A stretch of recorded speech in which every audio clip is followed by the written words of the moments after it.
अस्सलाम नाज़रीन, Tahir Mahmood Khan, right of access to information, right of access to justice and basic preservation of human rights. हम पाकिस्तानी हैं। इससे पहले भी मैंने आपसे कहा, हमारे पास लाइसेंस है, हम सब कुछ कर सकते हैं। हम हुजूम हैं, हम भेड़ बकरियों की तरह हाँके जाते हैं। हमारे राइट्स मौजूद नहीं हैं, ना हम राइट्स लेना चाहते हैं। हमारे लीडरान हमें भेड़ बकरियों की तरह हाँकते रहते हैं। किसी भी एहतजाज के मौके पर हमें कहा जाता है बाहर निकलें और एहतजाज को कामयाब करें। चमचे कड़छे हर जगह पर मौजूद होते हैं और वो अपने नंबर टांगते हुए हर दौर में आपके वोटों को सामने रखते हुए और उनकी मदद से असम्बलियों तक रसाई हासिल कर लेते हैं। किसी भी वज़ीर आज़म के बारे में इनको पता होता है कि वज़ीर आज़म के जो मामूलात हैं, जो मसरूफियात हैं, इवन बैतुल-खुला के जाने के औकात तक उनको याद होते हैं। चंद दिन कबल शेख रशीद साहब के हवाले से एक प्रेस कॉन्फ्रेंस लाल हवेली में हुई। उनसे सवाल किया गया। शेख रशीद साहब का एक वतीरा है कि वो सवाल शुरू होने से पहले ही शॉर्ट का गर्दान अलापते रहते हैं। सहाफ़ी आज तक उसको उसका मुकाम नहीं मिल सका। सोल्यूशन बेस्ड सवालात उन्होंने करने होते हैं और सोल्यूशनाइज्ड सवालात जैसे इंटरनेशनल मकालाजात में एक सहाफ़ी को पूरा टाइम दिया जाता है और उसके सजेशंस भी ली जाती हैं। इसी तरह के कुछ वाक़यात मुख्तलिफ जगहों पर और भी होते हैं और अच्छे सवाल करने वाले सहाफ़ियों को न सिर्फ रोका जाता है बल्कि उन्हीं के पेटी भाइयों की जानिब से कहा जा सकता है कि आप इस तरह के सवाल ना करें। हालांकि सहाफ़ी का पहला हथियार ही सवाल होता है। ये तो ऐसे रवैये थे, अमूमी रवैये, जो हमारे सहाफ़ी भी बतौर सहाफ़त को एक इदारा मनवाने में कामयाब नहीं हुए। अब आगे चलें। इस हुजूम में आज सुबह का एक वाक़या मैं आपको बताता चलूं कि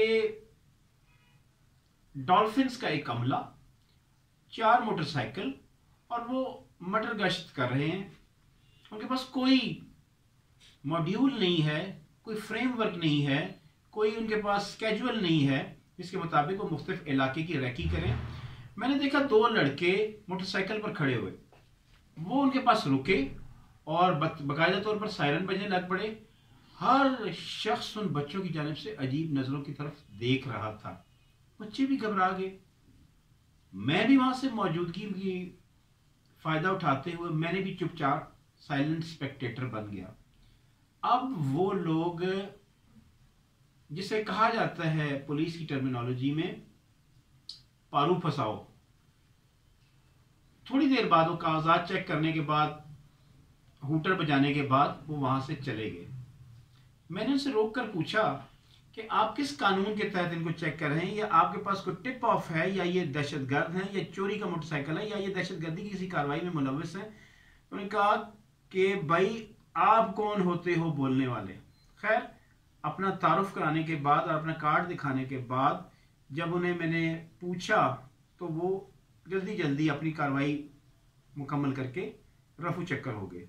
उन नौजवानों से मैंने पूछा, उन्होंने बताया कि वो सामने के एक शोरूम में काम करते थे, मालिक नहीं आया था, उसका वेट कर रहे थे और वो बाकायदा उन्होंने कहा जी यहाँ क्यों खड़े हो, तुम मशकूक हो। उन्होंने अपने कागजात वगैरह दिए और बताया कि हम तो यहाँ पर काम करते हैं।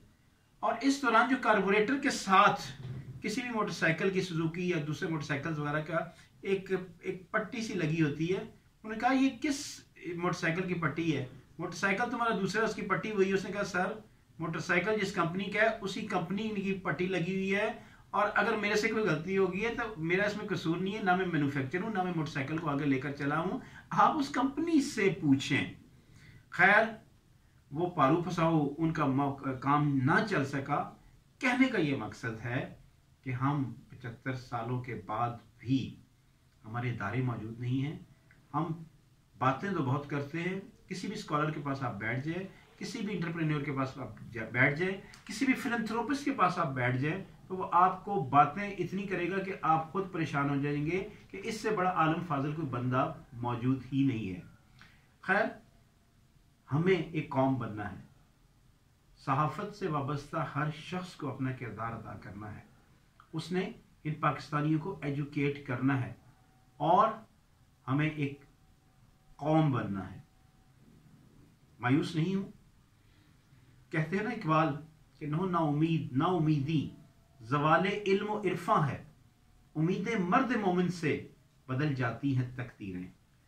हमने कोशिश करनी है कौम बनाने की और पाकिस्तान को अजमत की बुलंदियों तक ले जाने की।